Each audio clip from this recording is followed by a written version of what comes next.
जय जोहार साथियों, जय जोहार, जय आदिवासी, जय सेवा, जय भीम। साथियों, मैं सबसे पहले इस आदिवासी महापंचायत में आए हुए मध्य प्रदेश के अलग अलग इलाके से जो हमारे आदिवासी भाई बहन हैं, उनका मैं क्रांतिकारी इस्तकबाल करता हूं, उनका हार्दिक अभिनंदन करता हूं। और मैं आभार व्यक्त करना चाहता हूं इस कार्यक्रम को आयोजित करने वाली पूरी टीम को।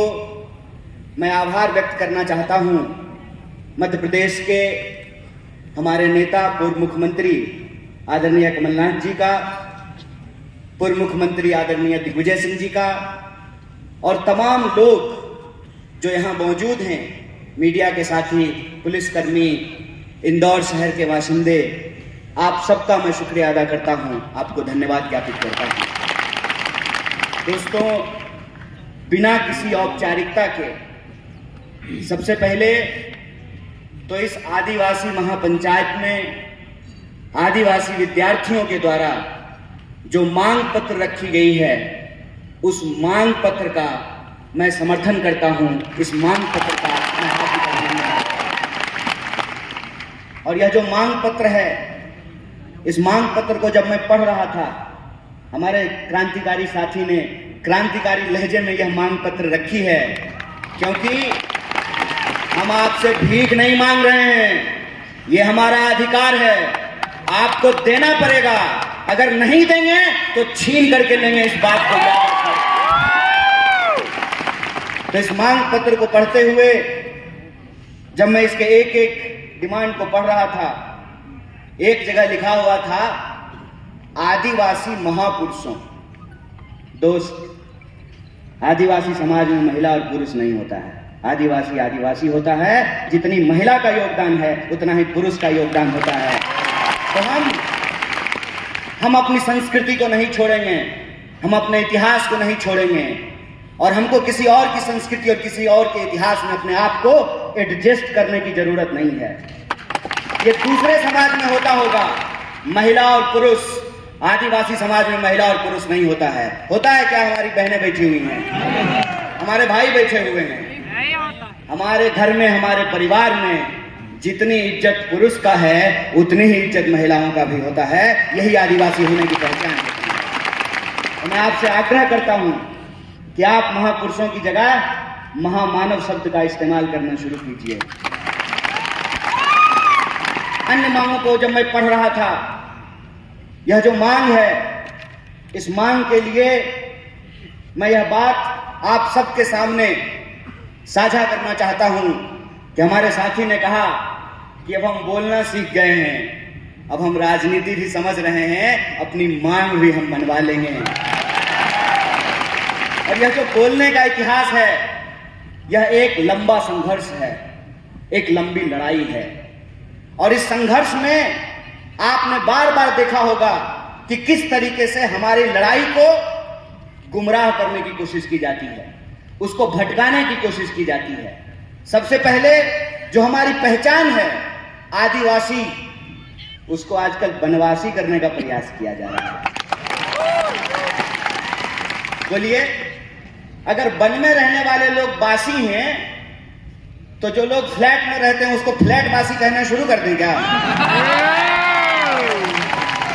अरे, भारत में रहने वाला हर कोई भारतवासी है, लेकिन इस जमीन पर सबसे पहले जो उन्होंने रहना शुरू किया, निवास करना शुरू किया, वो आदिवासी हैं। और ये सम्मान की बात है, ये गर्व की बात है। जो इस बात को गुमराह करना चाहते हैं, उनकी राजनीति आपको समझना पड़ेगा।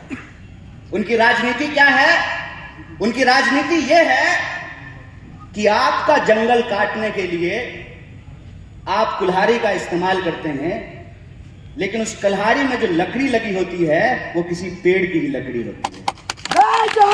यह जो राजनीति है, इस राजनीति को हमको समझना पड़ेगा कि हम किस दौर में आज आकर के खड़े हैं। देश की महामहिम राष्ट्रपति आदरणीय द्रौपदी मुर्मू जी भी आदिवासी हैं कि नहीं है? और आपने टीवी में देखा होगा बड़े जोर शोर से कांग्रेस पार्टी पे कीचड़ उछाला गया कि हम आदिवासियों का सम्मान नहीं करते हैं।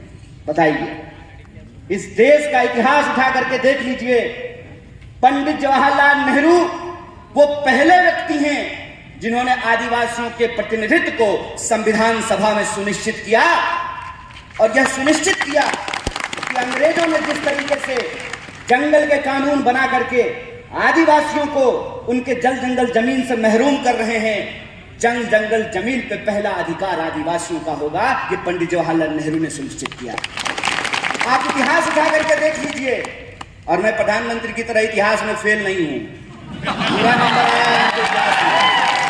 पूरा नंबर आया है।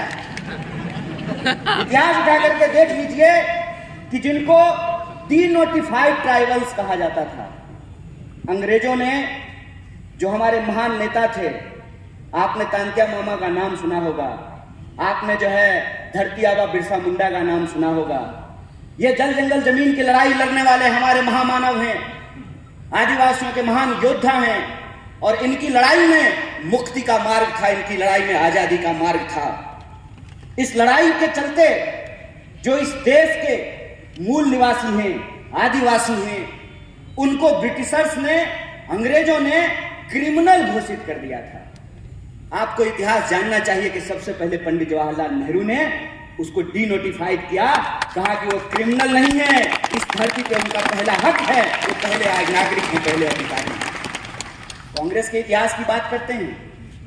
आप मुझे बताइए, हमारे साथी ने बिल्कुल ठीक कहा, अगर आपका वोट और हमारा वोट एक नहीं हुआ होता, क्यों पत्रकार महोदय, आपका वोट और एडिटर का वोट एक नहीं होता,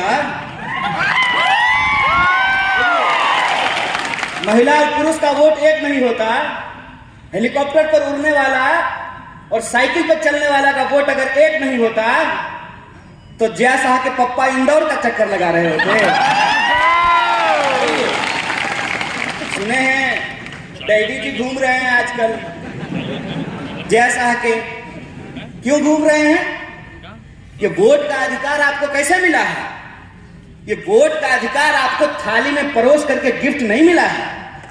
इसके लोगों ने संघर्ष किया है, इसके लोगों ने अपनी जान की कुर्बानी दी है, और आजादी का मतलब होता है कि किसी भी मनुष्य को, किसी भी मनुष्य के ऊपर शोषण करने का कोई अधिकार नहीं है। यह आजादी का मतलब होता है, और यही जो आजादी का मतलब है, इस मतलब को हमारे देश के संविधान की प्रस्तावना में लिखा गया है। क्या लिखा गया है? हम भारत के लोग, भारत में रहने वाला, चाहे हिंदू हो, मुसलमान हो, सिख हो, ईसाई हो, बुद्धिस्ट हो, जैनी हो, पारसी हो, यहूदी हो, हर कोई भारतवासी है ना।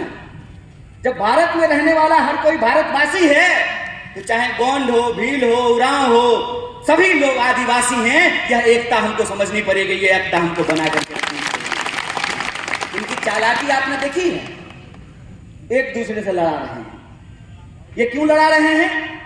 ये इसलिए लड़ा रहे हैं ताकि हमारी शक्ति आपस में बट जाए।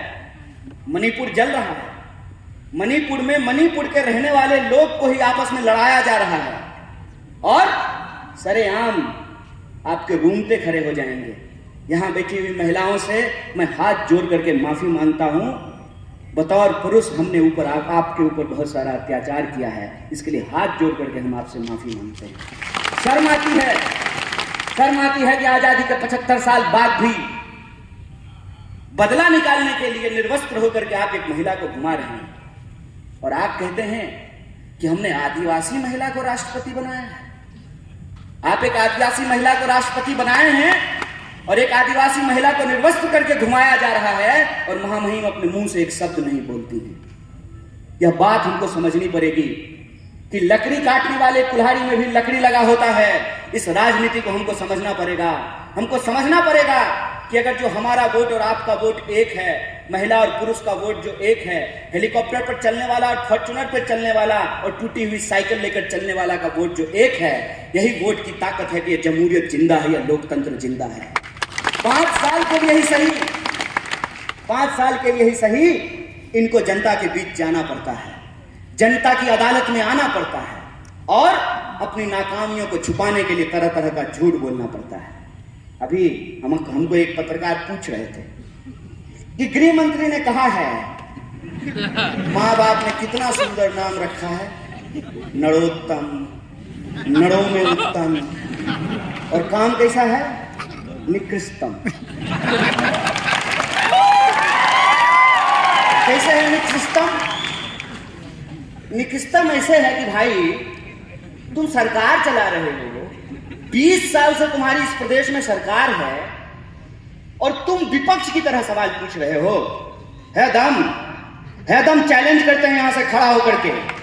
इंदौर में 2 गृह मंत्री है, चैलेंज करते हैं कि अगर हमने गलत किया है तो हमको इंदौर की जेल में डालो, अगर हमने गलत नहीं किया है तो देश को गुमराह करना बंद करो, देश से माफी मांगो, बकवास करना बंद करो।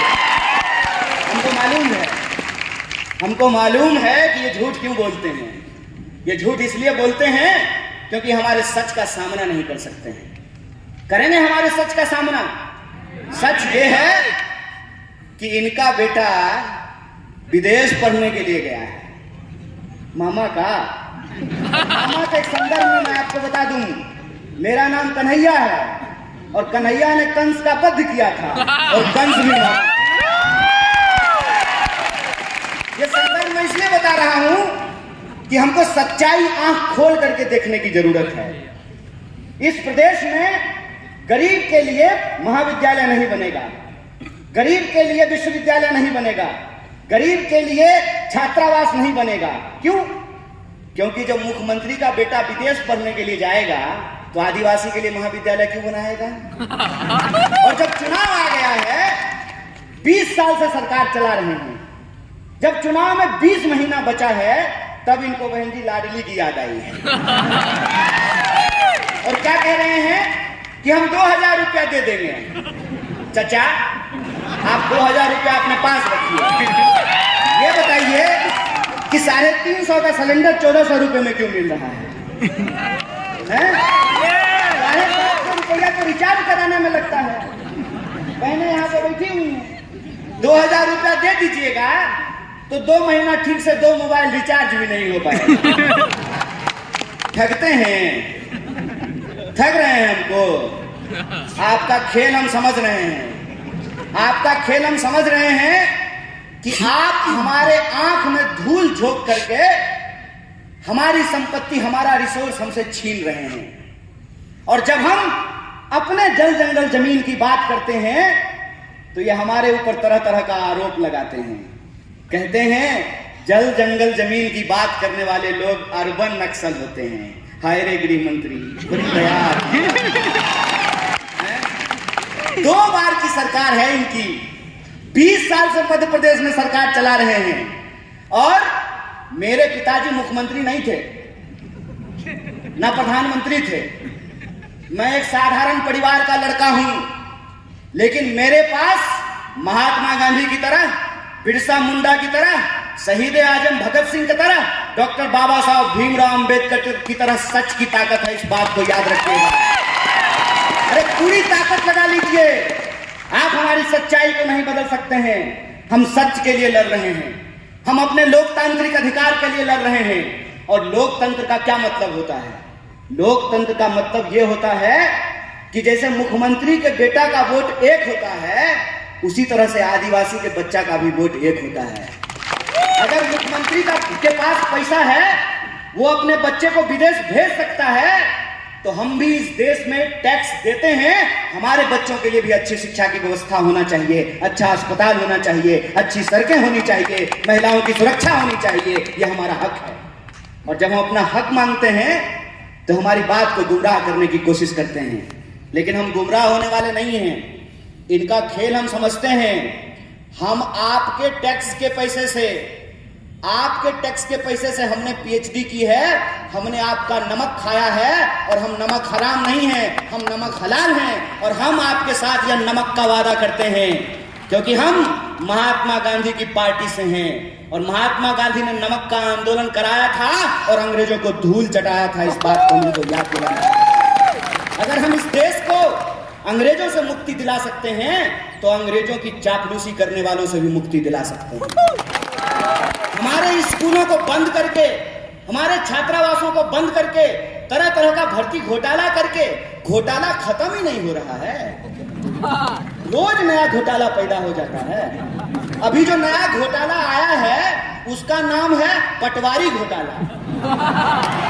और मैं वीडियो में जो पटवारी घोटाला नहीं, पटवारी परीक्षा की जो टॉपर है उसको पूछा कि मध्य प्रदेश का राजधानी कहाँ है, तो बोली दिल्ली। हम बोले बिल्कुल ठीक बात है। आजकल मध्य प्रदेश में सारा कंट्रोल दिल्ली से ही चल रहा है। बेचारे नरोत्तम मिश्रा जी, उनको फिल्म का बड़ा इंटरेस्ट है। अक्सर दीपिका पादुकोण को देखते रहते हैं। दीपिका पादुकोण क्या पहनेंगे? अरे राज्य चला लो यार, गृह मंत्री हो, तुम्हारे राज्य में सबसे ज्यादा महिलाओं के खिलाफ अत्याचार हो रहे हैं, सबसे ज्यादा आदिवासियों के खिलाफ अत्याचार हो रहे हैं, राज्य समझ में नहीं रहा है। कहते हैं ना, घर में नहीं दाने, अम्मा चली भुनाने। पहले अपना राज्य तो चला लीजिए। आए दिन घोटाले होते रहते हैं और पूरा कंट्रोल। पहले इनको मुख्यमंत्री बनने का मन था, मुझे भी सूत्रों से पता चला है। क्या जी साहब, मीडिया के लोग यहाँ बैठे हुए हैं, बोलिए ना, डरिए मत।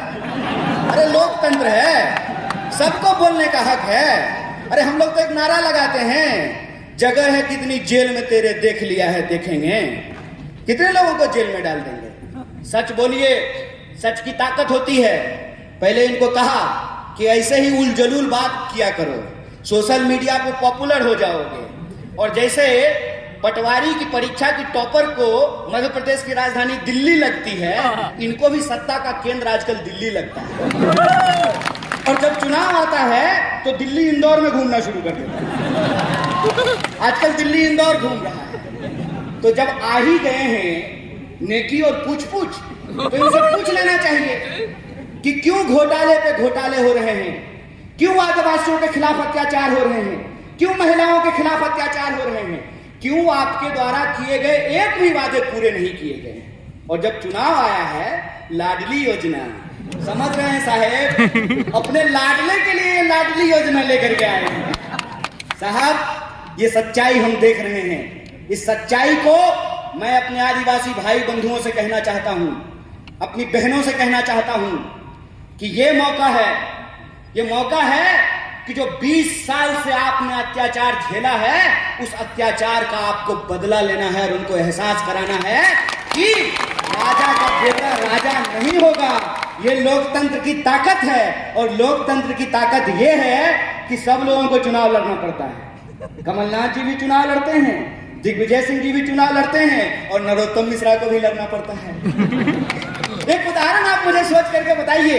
और यहाँ पे चूंकि कांग्रेस के वरिष्ठ नेता मौजूद हैं और हमारे आदिवासी भाई बंधु हैं, इसलिए कहना जरूरी है कि श्रीमती गांधी को 2 बेटे, संजय गांधी और राजीव गांधी, दोनों कांग्रेस में थे।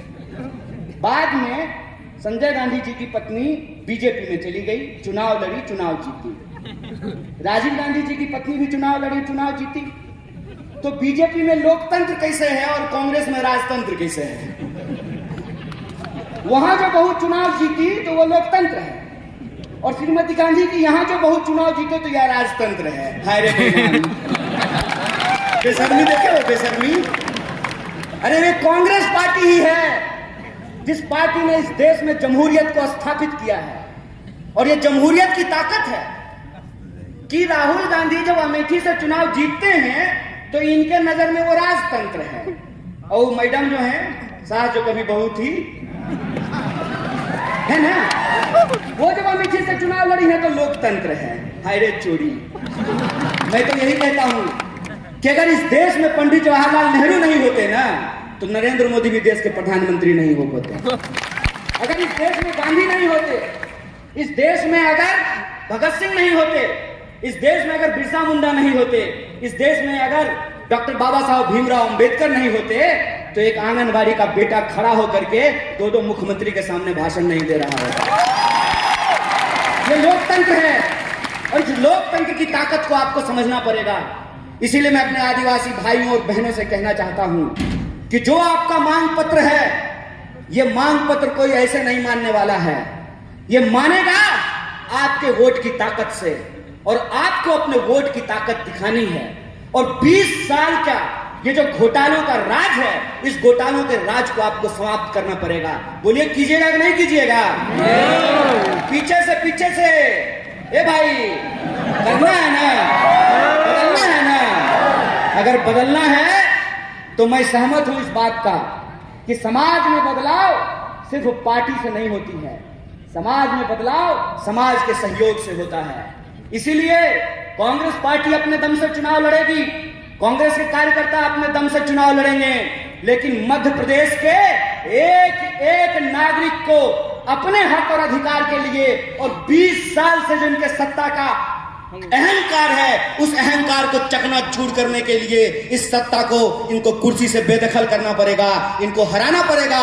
और ये सवाल इनसे पूछना पड़ेगा कि उधर उधर की बकवास बंद करो, ये बताओ कि हर साल 2 करोड़ नौकरी क्यों नहीं पैदा हुई, ये बताओ कि हमारे खाते में 15 लाख रुपया क्यों नहीं पहुंचा, ये बताओ कि आए दिन महिलाओं के ऊपर बलात्कार क्यों हो रहा है, क्यों दलितों के ऊपर अत्याचार हो रहा है, क्यों आदिवासियों के ऊपर अत्याचार हो रहा है। और यहाँ हमारे सिपाही लोग खड़े हैं, एमएलए साहब को पेंशन मिलेगा, कांस्टेबल को नहीं मिलेगा, ठीक बात है।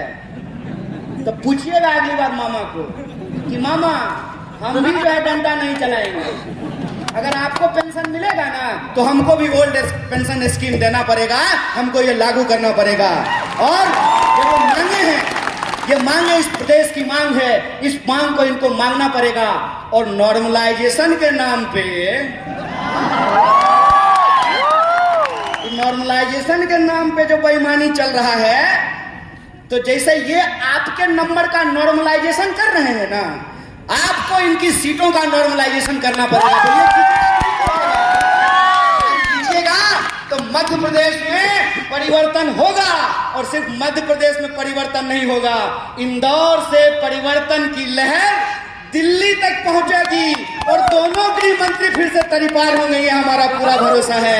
इसी आशा और विश्वास के साथ आप तमाम लोगों को एक बार फिर से शुक्रिया अदा कहते हुए, धन्यवाद कहते हुए अपनी बात को खत्म करूंगा। शुक्रिया, इनकलाब जिंदाबाद, जय आदिवासी, जय हिंदुस्तान, जय कांग्रेस।